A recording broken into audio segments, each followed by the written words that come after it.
Welcome to The Artistic Spot, a podcast about art, talent, and entrepreneurship, where you are also the artist. And now, your host, Jose Rodriguez Marmol.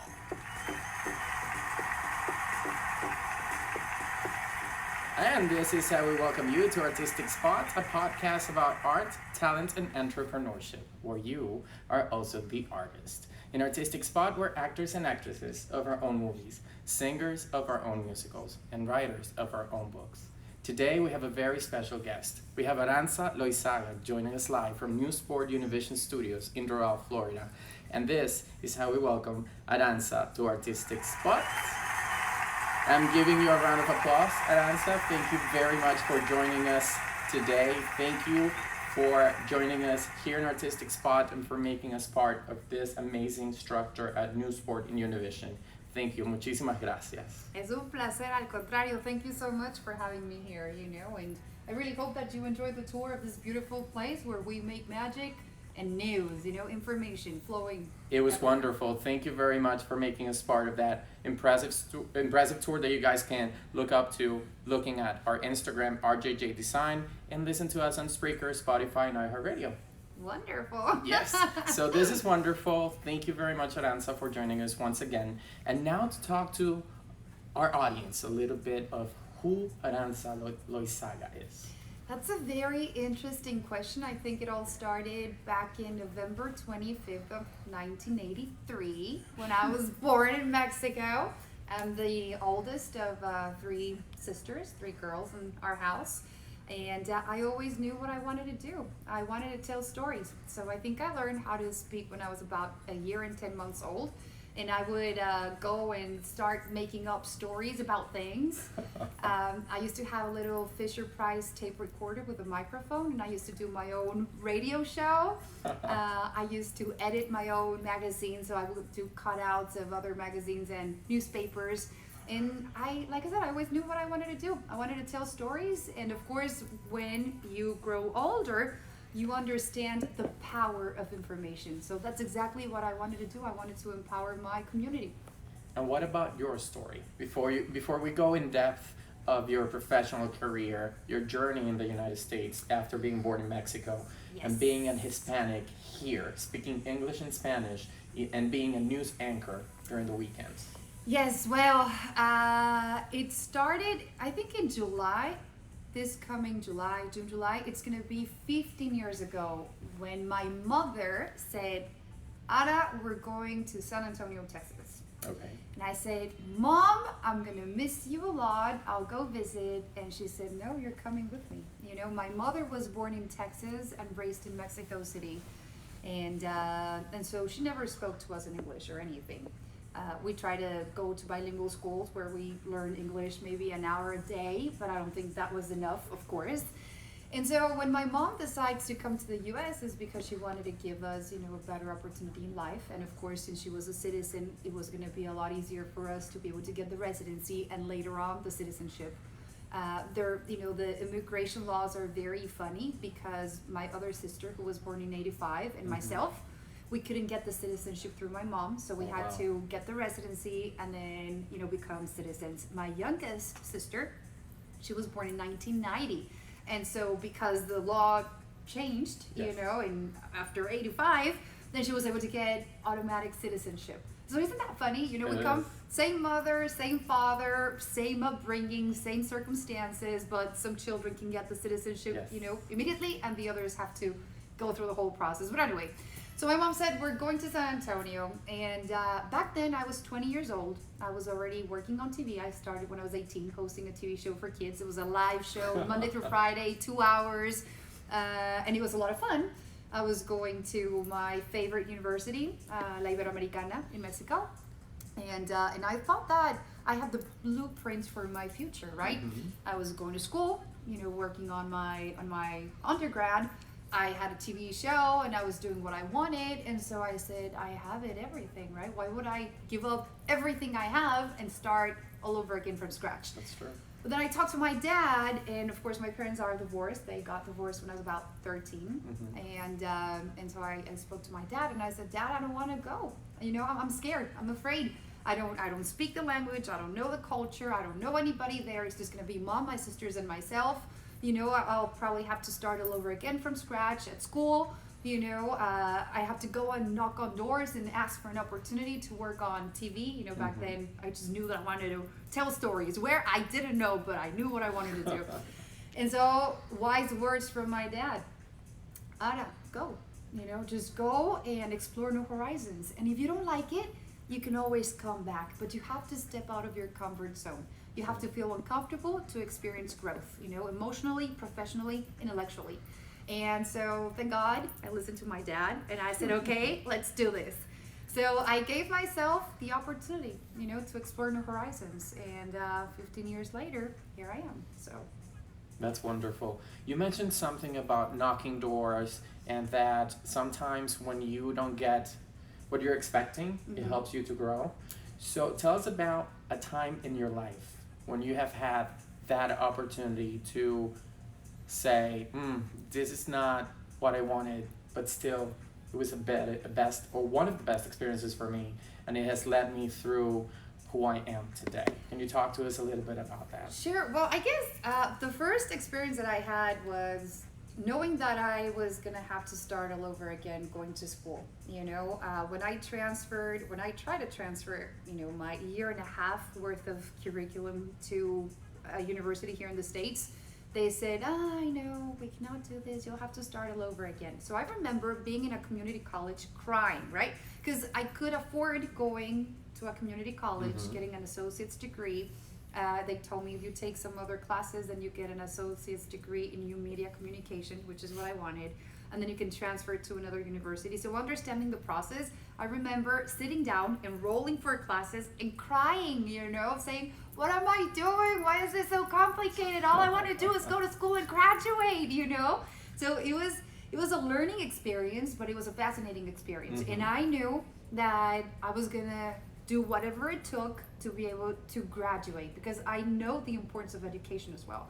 So, crying there with the guy, I said, I can't believe, I have a year and a half worth of credits, 7 classes per semester in Mexico City, and you're telling me that nothing will count? And they said, well, we're sorry, you have to take college algebra. I said, but I took that in high school. No, this is college algebra, and of course, physics and economics and sciences with laboratory hours. It was just very complicated. But once I was there, at the community college, I said, if this is what I need to get done, then I'll do it. I remember my first accounting class. My professor walked in with cowboy boots, because remember, it's San Antonio, Texas. Yeah, right? Big belt buckle and a hat. And he said, how are y'all? Oh, and I looked around and said, what did he say? How are y'all? I said, what is how are y'all? How are you all in Texas? And I said, oh, I get it. Okay, perfect. And, he started, we're going to learn about equity and liability. I had my dictionary with me. I was researching what is equity in Spanish, what is liability. But at the end, to just put yourself, for my residency, my working permit, I said, okay, there are 2, TV stations here in the United States. One is the other one, and the other one is this one, Univision, right? And so I went to hire anybody, and I told them, well, I used to be a TV host, right? Because that's what I was. I was a host. And I would like to have an opportunity if possible. And they said, we're not looking for anybody, but thank you, we'll keep you in mind. Then I went to the other station, and I said, hey, if you need anybody, I used to TV, host or anchor, in Mexico. And they said, we'll take it into consideration. Thank you. So, a month will go by, another 15 days, and I would always make that phone call, hey, I'm here, because people tend to forget that you're there, That's right? True. And so finally, they told me from the other station that they were looking for a host for a TV show. So I did it for 7 weeks, and then they canceled the show because there was no budget. And they said, thank you for participating, have a nice life. And then they called me 3 months later, and they said, we need somebody to work in production. I had never done that before in my life, but I told them, if you teach me, I will learn. So I learned how to do cameras, how to edit, how to change light bulbs, in the studio lights, how to edit audio and video, everything, how to write for news, because I was also, I had very strong Spanish skills, and I said, do you need help? And they said, yeah, sure. So pretty much, in a nutshell.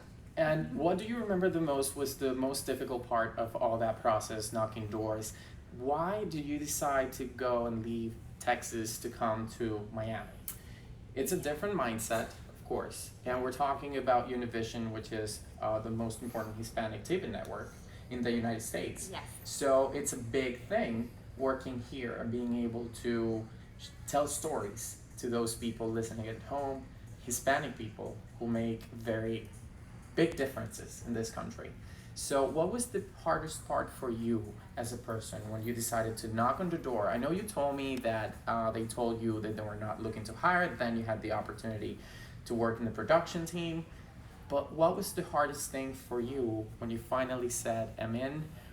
Or why did you decide to come to Miami, maybe not Los Angeles, maybe not New York? Okay, so when I worked in the other station for a couple of years, then I got a phone call from a local station, from the Univision station in San Antonio, Texas, and they said, we're looking for a sports anchor, and why don't you come, and read the prompter? And I said, I've never done sports, and that's not my forte, but sure. So I went there, and then they liked my work, I guess, in front of the camera, and then I read some news, in the prompter, and then the general manager called me and said, I saw you, I think you are talented, you have potential, right? And we're looking for a reporter. And I said, sure, So I started 12 years ago, almost in July, with Univision. Univision is my cuna, my birthplace of, for my journalistic career. And so I was given the opportunity to start as a reporter. So I was a weekend reporter and doing nights. And then shortly after, about 4 months later, they gave me the chance to substitute, backup anchor for the weekend. And then throughout the week when everybody went on vacation. And then back in 2011, I became the news anchor for the local 10 p.m. newscast in San Antonio, Monday through Friday. And also, I was reporting, but in 2012, when the morning anchor, the news morning anchor for the show Despierta América, Sacha Preto, who happens to be a beautiful friend, very grateful that I have her in my life, a beautiful person, beautiful human being, and also very talented journalist. She was getting engaged, right? So they were looking for local talent to be able to substitute for her in the morning show. And they asked, for demos from all of the local stations that Univision has in the country. Yes. And I had the fortune to be selected. So that was the first time that I came here to network, to do that backup anchoring for a week. And then they invited me again, another time, and then another time. And finally, when the weekend news anchor left, Jorge Ramos' sister, Lourdes Ramos, right? The husband got a job, I understand, in Spain, and so she had her family, and she thought her place was with her husband, so she moved. That's when they called me and they said, hey, we're looking for an anchor, but they didn't say where until I got here and I spoke to my big boss, right, Daniel Coronel, and then he said, there's an opportunity and we would like to offer it to you if you want to, but you'll have to move to Miami. So I was coming from a local TV station, to network news for the weekends. And that's when, I start working every weekend. And of course, I also substitute when my coworkers are out on assignments, throughout the week. And Despierta América as well, and Edición Digital too, And I think it's a lot of fun because every format has a different feel. So Edición Digital, it's a lot more millennial, a fast pace. You can actually contar la noticia, you can talk about it without being so rigid, right? Yes. The other formats that we have are fantastic as well, but they're more old school formats, And in Despierta América, it's a fun show. It's in the morning. You have to wake up at 3:30 in the morning, to be here at 4:30 and start looking at your rundowns and the information, and then go, do your makeup and start doing briefs and stuff. But it's also, a lot of fun. So it's been a fun ride. What was going to your mind that time when they told you were selected, you have to move in Miami? What did you have in that luggage, in that suitcase? Because sometimes when we, especially us that we come to this country as immigrants, we decide and we go to another country to pursue our dreams and to work hard in order to reach our goals. Yeah. So what did you have inside that suitcase that came in that airport when you got on the plane and you landed in Miami? How did you handle fear and those dreams and goals were inside that luggage? Well, I have to tell you, I was very lucky because when I said, well, first of all, when I flew here from San Antonio to Miami, just to get together and talk about my future, I was extremely nervous. I felt butterflies in my stomach, and my heart was pounding hard. I almost swore that it was gonna just pop out of my chest, right? And a little bit of anxiety because, of course, you understand that your future will be decided in a meeting right there with the bosses, right? They're gonna offer you an opportunity to grow professionally, and you have to say yes and let go of your fears and leave my mom and my sisters and my house and everything back in San Antonio, my friends and everything, and start from scratch, or I can again, stay inside of my comfort zone and say, no, thank you very much, I'm okay where I am.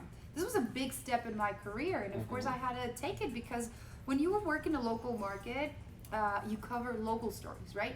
When you work for the network, you cover international stories. So today there's, unfortunately a bad situation, let's not even say, and you go to California to cover that, or to Texas, I go back home sometimes to cover stuff, or the explosion, in Hidalgo, Mexico, that you go and you cover that. So you have more ways to travel to cover stories because we have more resources, right? And we are an international newscast. Of course, yes. So, but going back to the original question, right? So, of course, I say, okay, I'm gonna take a leap of faith here and say, okay, I'm taking the job, right? So I went back and I said, how am I gonna orchestrate this? So they were able to help me, and they said, okay, we'll pay your moving costs. And so I was able to pack my house, right? And bring it here. Exactly, I packed my house and I put everything in a moving truck, and I just grabbed a suitcase with basic stuff, tennis shoes, jeans, t-shirts, of course, underwear, and toiletries. And I told my sister, I said, would you like to have a fantastic adventure in Miami? Come with me. Because, my sister and I were very close in age. We're just a year and 10 months apart. And we've always been together. And so my sister said, yeah, sure, I'll go with you. And that's it. So she drove her car and I drove my car. And we put our puppies, because we have rescues, right? We're going to talk about that later. Of course. And so we put the puppies in the car, the plants, because the moving coffees, and the puppies. And nice conversations like that. Well, she was in her car and I was in mine. Oh, wow. And so the good thing is, back then, who used to be my boyfriend, who's now my husband, said, I know how much you hate driving, so I'll drive you there to Florida. And I said, fantastic. So I was in my car with my back then boyfriend and the puppies, and my sister was in her car with another puppy and the plants. So she was listening to music, and I was just having lots and lots of conversations. That's pretty awesome. And it's like a road trip to success, right? I like that analogy. That is fantastic. There Thank you go. you. You can Thank use you. it. Oh. Great. Let me jot it down. I'll give it to you, no problem. I'm not going to ask you for copyrights or anything about that. So I was getting worried, man. Now let's go back to your job. I know Yes. you had the opportunity, which is very recent news, that explosion in Mexico, and you were covering that story. Yes. So I want you to tell us about how did you handle your feelings at that moment? Because sometimes it's very easy to resonate with other people's feelings and to resonate with certain situations. Yeah, well, I think it's a matter of two things. Empathy, right?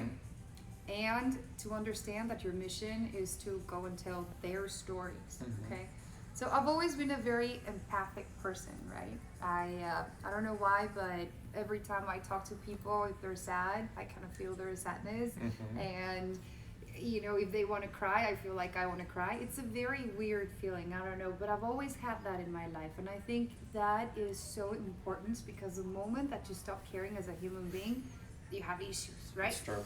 And it's also very important as a journalist, because when you go cover a story like that one, for instance, where you had 68 human remains in the place where the explosion happened. Wow. You have hundreds of people who are looking for their family member, and they know their family member was there at the explosion, right? And of course, the bodies are charred. You know, you cannot identify them right away. It needs a process. And on the other hand, you have injured people at the hospitals, but they're so injured they cannot identify themselves. And so you have people that they don't know if their family member, their relative, died there, was in the hospital dying. It's a very, very bad situation. And so when you feel empathy for others and you go to do your job, which is to inform and tell a story, you have to keep in mind that they're suffering. So the empathy that you have for them will allow you to treat them with love and kindness and respect, and understand if they want to tell you the story, fantastic, and if not, then at least give them a hug, you know, and tell them that everything's going to be fine. And what can you do, Arantxa? Because it's very easy, as I was telling you before, to resonate with other people's feelings, but sometimes it's also very easy to take that home.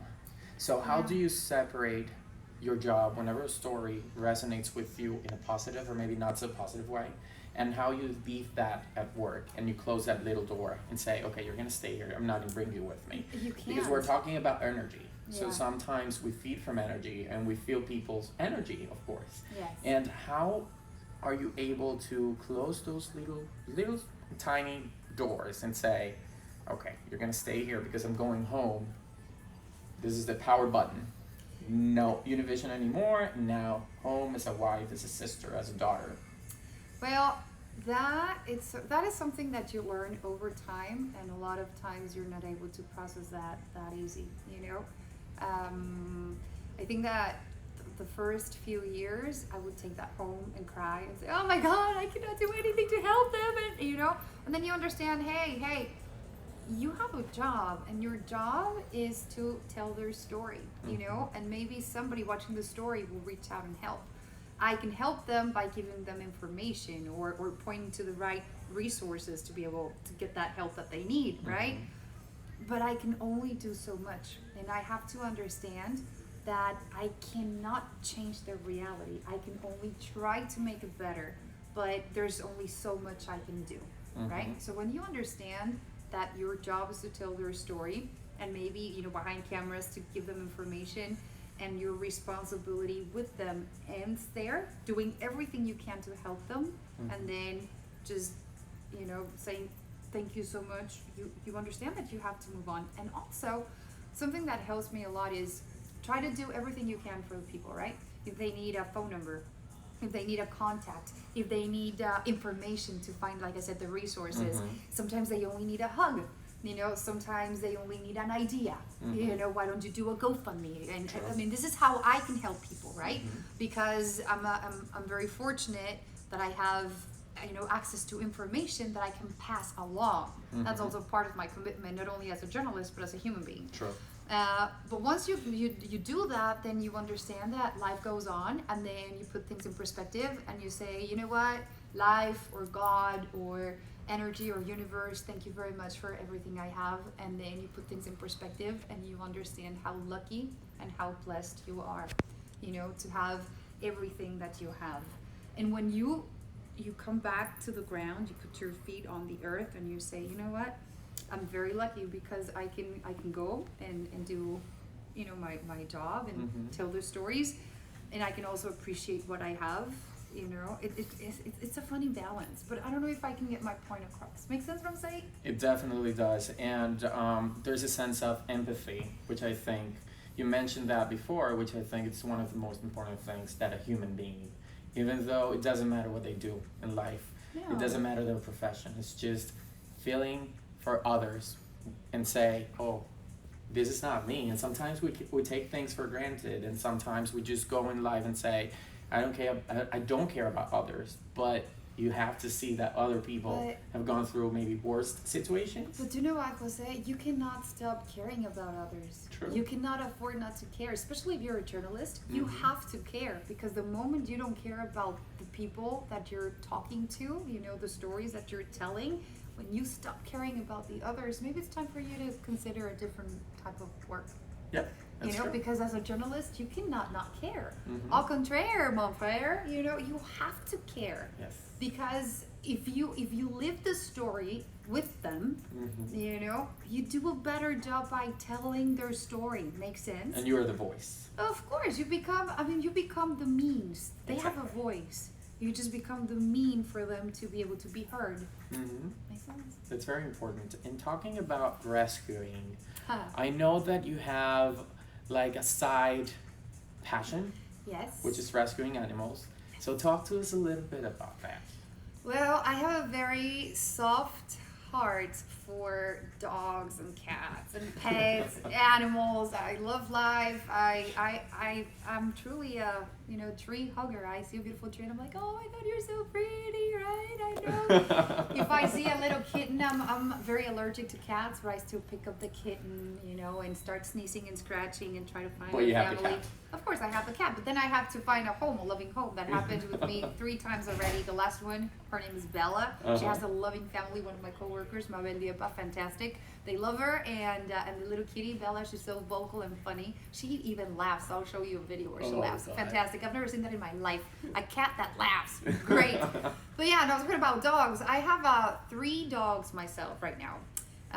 Kenya, who is almost 10, and I got her from the shelter in San Antonio, Texas.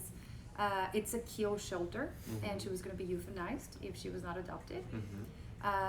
And she was also a victim of abuse. Very sad story. She has no tail, and she's a Labrador / Border Collie mix. Wow.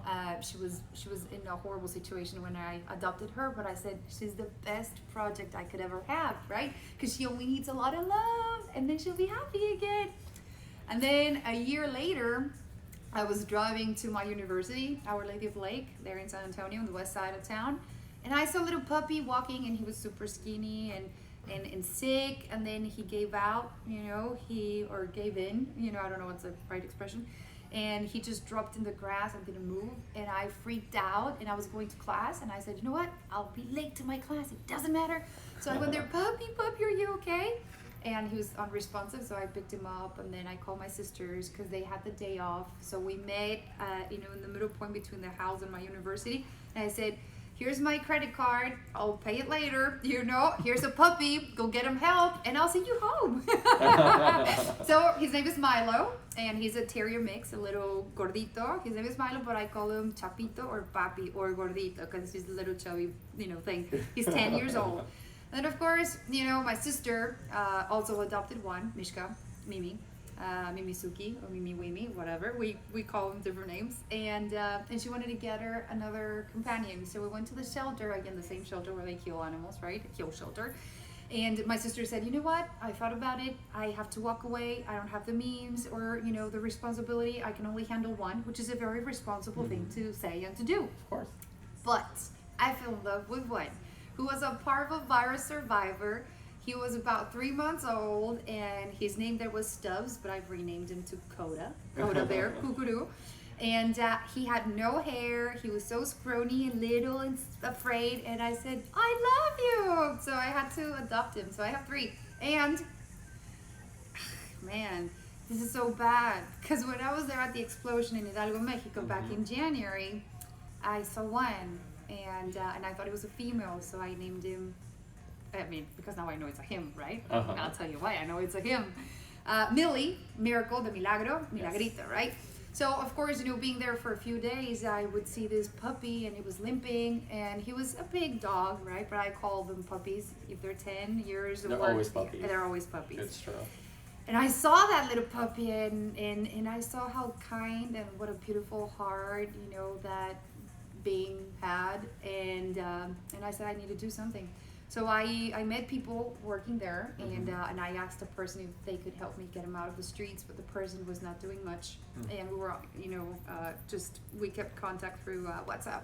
And I got desperate, and I said I need to do something. So a friend of mine who also rescues dogs, and rescued one from Guatemala, she said, Ara, go to Google, find a vet, call the vet, right, there in Tlahuelilpan, Hidalgo, Mexico, and ask him to help you. And I said, sure. So I said, hello, hi, you don't know me, I'm a journalist, and please help me, because when I came back to Miami for a whole week, I had that burden in my heart, and I said, I need to do something. And my husband said, honey, we live in a townhome. We have 3 dogs, you know, we cannot have more. And I said, there's space for 1 more, please. And he said, okay, if you can get the dog here, then, you know, we'll have an extra dog. I said, okay. So I called this vet. I sent him video pictures. I said, you can find it in the street, on the street where this is, blah, blah, blah. So the guy said, okay, we're talking too much. Let me go find her. And so, you know, he sent me a video, and it's him saying, hey, Millie, hey. And then the puppy walking, and I said, done. So after that, he took it to the vet place, at the vet office. They gave him all the shots, and he said, you know what, I'm sorry, but he's not, you know, Millie, you know, it's not a female, it's a he. He said, Milo, and I said, no, because I have a Milo, it's going to be Max. So we have a Max now, and I'm in the process of trying to figure out how to bring him here, so yeah. That's awesome. So it's a 4th dog. There's always a spot for someone else. No. And in this case, for another dog, another puppy. Well, Max is about 1.5 years, 2 years old, and he's a retriever-sized dog, so it's not big. that little, you know. Well, it's a townhome. You have 3 plus 1, 4 plus 2 of you. It's 6. So. Gosh, but you know, we don't have children, and so that's okay. You know, I think I can be a mom of 4-legged furry babies. That's true. Furry babies, a furry mom. That's amazing. That's an amazing story. And once again, it shows your empathy towards people and animals. Yes. And not everybody can say that or relate to that. Now going back to your journalist career and profession, which I admire a lot. And I see that you have done a lot of things. And I'm pretty sure that there's a lot of people listening to us through Spreaker, Spotify, and iHeartRadio, and listening to Arantxa's stories. And I think there's a lot of maybe people that they feel fear. And you mentioned that word before during our conversation, when you were coming here and leaving the fears behind, when you decided to go for something bigger. How did you handle fear at that point? Well, you have to understand that fear only precludes you from moving forward, right? I love, you know, what Alexander the Great said, conquer your fears and you will conquer death, right? So if you don't understand that if you stay in your little comfort zone, you will never grow, then stay there, you're okay. But when you're about to experience growth, change, that comes with fear, because it's fear to the unknown, right? So in every decision-making process, you have to work on the pros and the cons, right? True. Another thing that helps you is the what if. I don't like when you ask yourself, what if I had only had the chance to go and do, and what if I had only given myself the opportunity? Guess what? The what if is in the past, right? So That's I'd an rather, obstacle too. of course, no, I'd rather regret the things that I do than the things that I didn't do. Because at least when you do things and maybe the outcome is not what you expected, you tell yourself, at least I gave myself the opportunity. Things didn't work out because probably it was not meant to be, but I gave my best. So you're satisfied internally, right? And I don't like having ghosts in the closet. You know, I like to know exactly, you know, where I'm heading. And before, you know, making a big decision, like I said, you have to put everything in a scale and say, But when you have major life-changing experiences in life, of course you're gonna be afraid. But guess what? Just tackle the fears. You know, like a bull. I bet that los toreros, you know, when they're out there with the bull, you know, they just stand up and say, okay, bring it on, you know? Y a torear, man. That's how I think we have to tackle life. You know, confront your fears, take that step forward, venture yourself.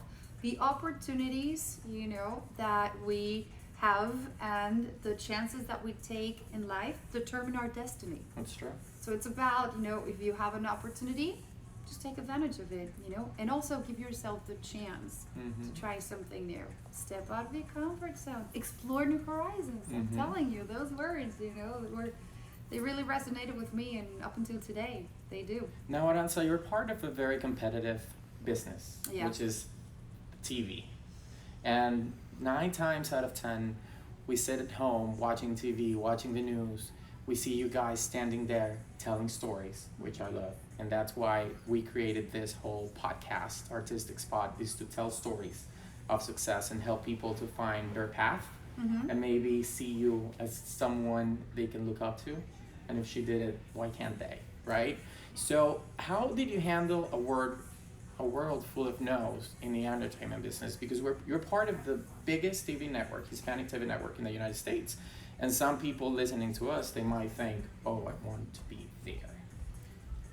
So how did you handle no's? Because there's a big process. Sometimes we forget that you guys have stories. Yeah. That you're just telling a story about something else, but you have families, you have friends, you have fears because you're human beings. Of course. So how do you handle no's? Rejection. And rejection, of course, in the entertainment business, because it's a very competitive business. It's very hard for people to get in.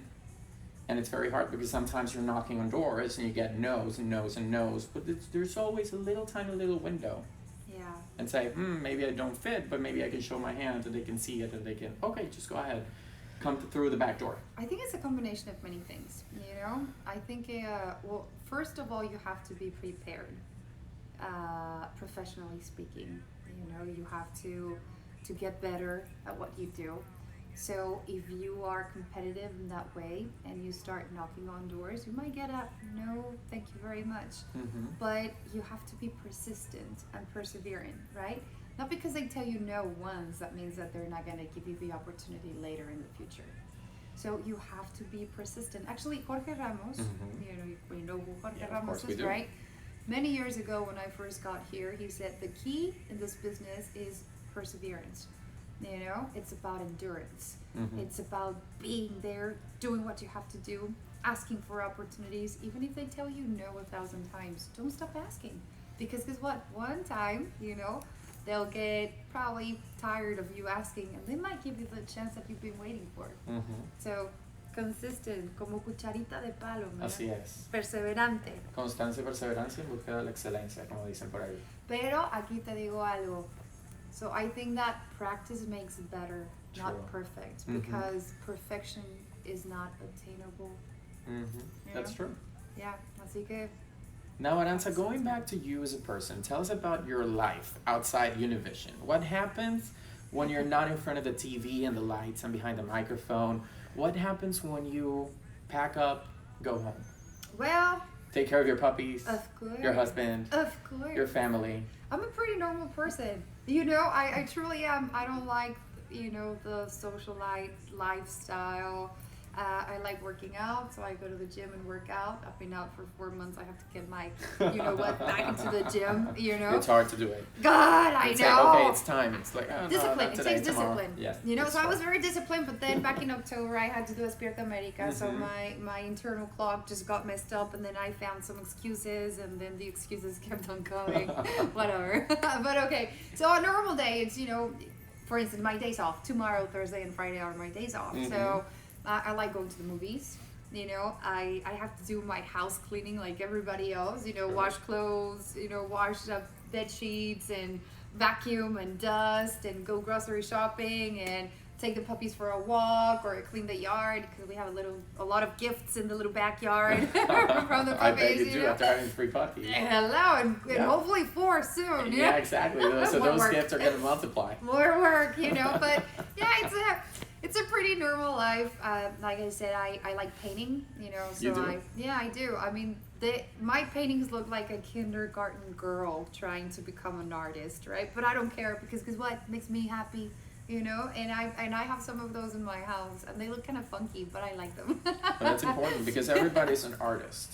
True. I think that we all have a little bit of poets and, como dice el dicho, ¿no? En español. De poetas y locos todos tenemos un poco. Así es. Y todos somos artistas. También, of course, we do. We all have the potential to be creative. You know, we all have the potential to come up with different things and to play instruments. It's just for some it's easier than others. But if you actually devote yourself, you know, and commit yourself to something, of course you can achieve that, I think. So Arantxa, tell us about what's the project you have felt most proud of. Well, That's a fantastic question because I try to take pride in everything I do. So after every show, if it was a clean show and it just flowed, I feel proud, for the work that I did that day. I've done stories that do mark my life. For instance, we have one story airing this coming Sunday in Aquilla Hora at 7 o'clock Eastern Time. And it's about a person who survived the explosion. And she was there at the moment that the duct exploded. She was there with her husband, and the husband didn't make it. But the horrible part of it is that somebody took a picture of both of them coming out of the field that was in flames after the explosion. And that picture was uploaded in social media. Oh, wow. And they're using that picture for memes to make fun of them, and the guy is completely burned and he passed away. So now, her pain is, of course, the husband is gone. He was the provider for the home, for the household. She says, he's dead and he's not suffering anymore. But the problem is that my children look at that picture and they ask me, Mommy, why did my dad have to, how to go there to the gasoline leak? Why are people just laughing about my daddy or calling him a zombie? So she says, now my children have to live with the consequences of social media and people that have no heart and are making fun of my husband being burned alive. So that story for me was very tough, because of course, she cries and you cry. Of course, because it's which is my favorite word for today's podcast. Empathy. Yes. Again, if you don't feel empathy, you got to go to the cardiologist or something and get yourself checked. Yes. Because you're losing your human side. And everybody has a story to tell. Of course. And I'm pretty sure her story is very interesting. And now, after going through all that, her life changed. Forever. And it changed forever. And she will be a voice for people that have gone through maybe not the same situation, but similar situation. You know what? I think that she should be the voice for the people that lack empathy. She should be the voice for the people who like to be bullies, and that, create these memes without really thinking, the horrible impact that will have in the person's life. This lady will forever see in social media her husband all burned, and the memes, if you want gasoline, call this huachicolero caliente, whatever, the children will see that. And instead of being able to put this in the past and move on, every time that she sees that meme, she will forever remember the fact that her husband died in a horrible manner. And the children will look at their dad and how people make fun of him forever, because you can never delete that. So I guess, her story will be empathy, and before you start, trying to be funny and make fun of others with memes and ugly comments, just think about that. Would you like to be in their shoes? Would you like for that to be your dad or your brother, or your son? It would be terrible. After a horrible accident, somebody snapping a picture and then using it for memes, really? Yes. Now that you mentioned that, I have a very important question for you. What do you think about social media? Because now you're telling that story about that picture that has been now a meme, not for a good cause, but for the bad. So how can you tell, what's your opinion about how talent is being perceived? Because it's very amazing that sometimes you post something very important on social media and you don't get too many likes or many comments, but then someone posts something like this and it goes viral. I think that social media, it's a double-edged sword. You have to be very responsible with what you put there. If you get likes, fantastic, and if you don't, that's okay as well. Don't let that to become the the thermometer of your popularity. Unfortunately, that's what it has become, right? I feel lonely and I want to feel loved. Yeah. I'm here having a coffee, and you can be super depressed or horrible, but you make up things because you're looking for that constant approval. Guess what? Love yourself first, right? Love yourself and make sure that the people around you feel loved, instead of looking for that in social media. Approve yourself, feel proud, for the things that you do, instead of looking for that approval in social media. If you don't have anything nice to say, don't say it. True. Don't go to social media and talk ugly about others, because guess what? You will never be able to take that back. It'll always be there forever, and there's gonna be a track record of all the bad, ugly things that you say and that you do. So when in doubt, don't do it, right? Be careful with what you post on social media, because that's for the world to see. And That's again, true. use it in a positive way. You know, I mean, we already have a lot of bad things going on in our world. Try to share, you know, some light into humanity through nice, pretty posts. And for journalists, you know, it also helps to create conscience. For instance, I True. use my social media, my Facebook, you know, specifically, to create awareness of animal abuse, or to inform, of course, you know, about the world, what's going on, you know, domestic politics or international things, whatever the case may be. But I'm also using it to say, hey, you know, beware, stop animal abuse. It helps as a platform to inform, but again, just refrain yourself from using it in a negative way. And that's what social media is about. I think it was created for that purpose, to show and tell stories, real life stories, not make up stories, No, but you or know made what? up stories. No, I think that it was. I think from my perspective, social media was created to be able to connect with others. True. You know, through distance and time, and to be able to share about yourself. But it just became a very narcissist platform. Yes. It's all about myself. You know, it's all about what I do, how happy I am, and it's just, you know, To pretend study also. after study is just, you know, demonstrating that people are being very antisocial now, because they just have, you know, all their connections in social media, and they don't try to go out with friends and have a cup of coffee and have a one-on-one relationship. And tell me, are we doing good with time? Because I can Yes, be- we are. Okay, good. No, good. Okay. We can stay here talking as Oh my God. long as possible. I don't want people to be like, oh my God, she's so crazy. What is she gonna shut up? You know? No, actually, it's perfect. So yeah, again, you know, social media for me was created to be able to establish contact with people that are far away, but it just became a platform for people to either complain, to criticize, because it emboldens bullies. You know, I'm not there to tell you in your face, but I'm gonna criticize you from right here. You know, Which is very easy. It is. I mean, I've had, you know, awesome people that like your work as a journalist, and ugly people that are just really mean. And then, you know, I tell myself, would that person come to my face and tell me that stuff? I don't think so.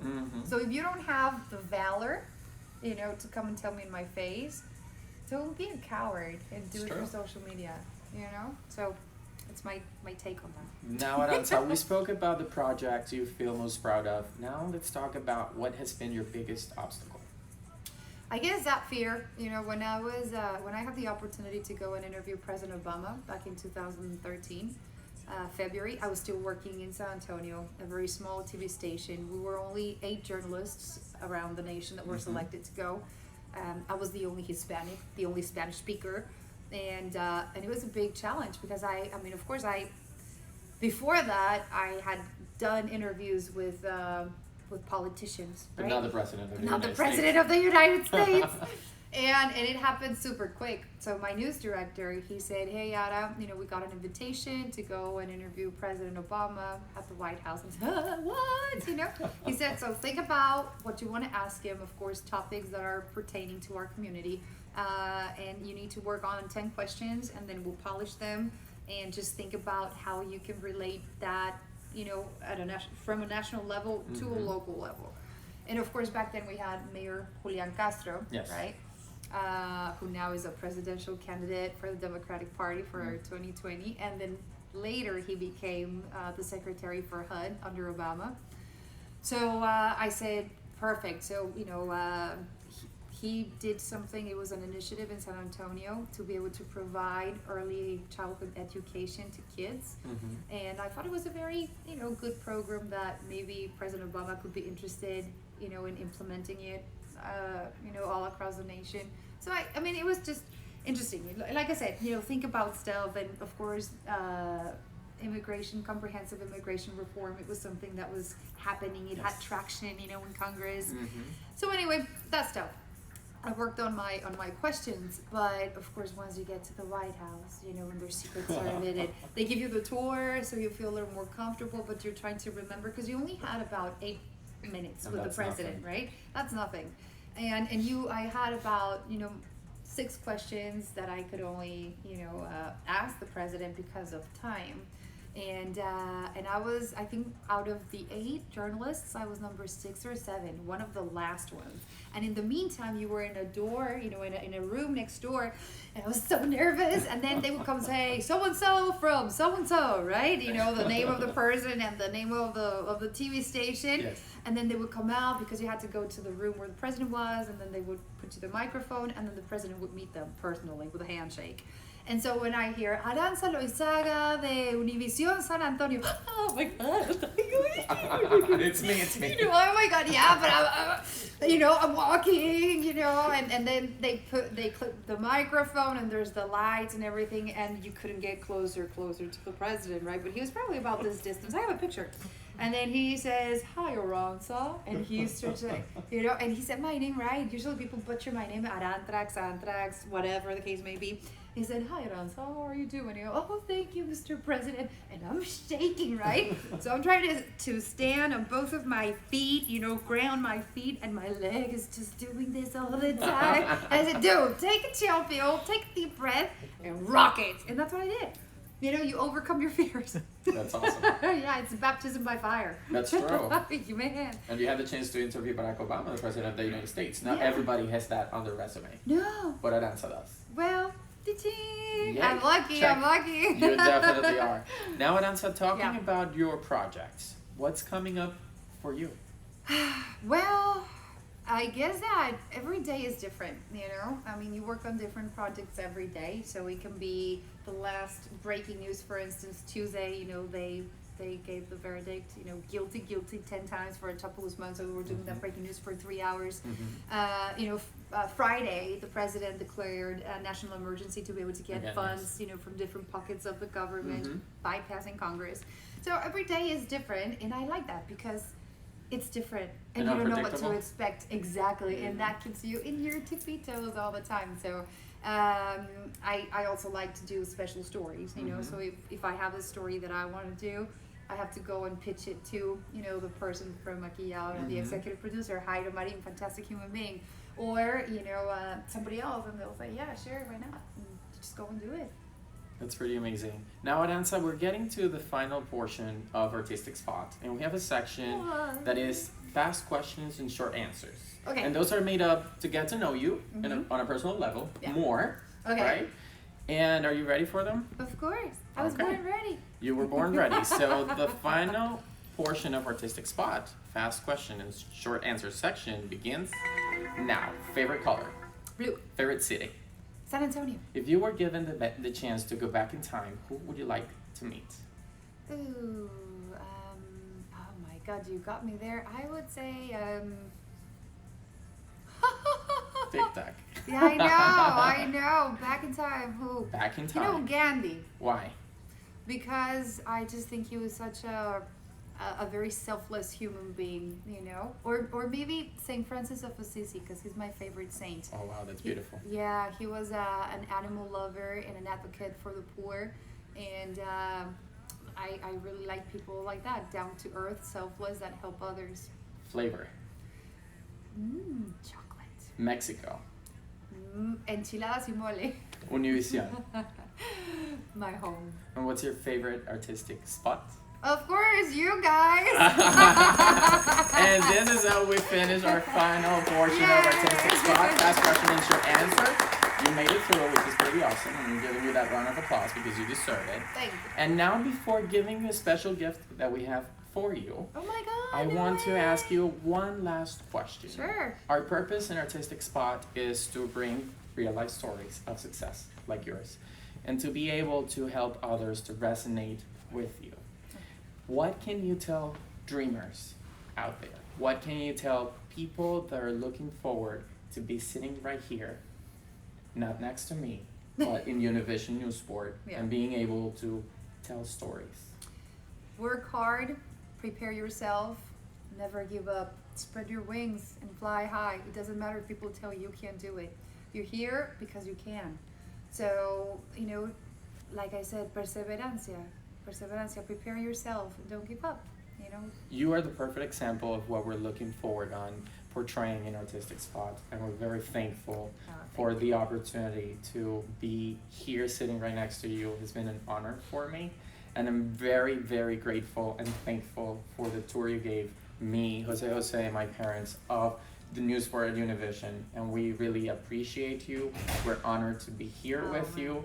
And to thank you for that, since you said you liked to paint, we brought you a special art piece, which was made by Jose Gonzalez, who's also the producer of Artistic Spot. You. And my companion in this adventure called Life. And he made this specially for you. These are butterflies made from origami, and it represents you spreading your wings, always with the colors of your flag. Beautiful. Oh my God, that is so beautiful. So that's for you as a thank you gift for being part of this amazing project and for being part of our story and of Artistic Spot. Actually, I have to thank you for giving me the opportunity to tell my story. You know, it is truly a pleasure because, like I said, I think I was born to tell stories, and if there's something that I was able to say that somebody heard that can change their life, we're all storytellers. So thank you for asking me and for listening, and thank y'all, you know, Texan style, for listening. Y'all, so thank you y'all, all. Thank y'all. So thank you all So for good. listening, and tune us in next week in another episode of Artistic Spots, where you are also the artist. Now it's time for you to dance. I'm like, we have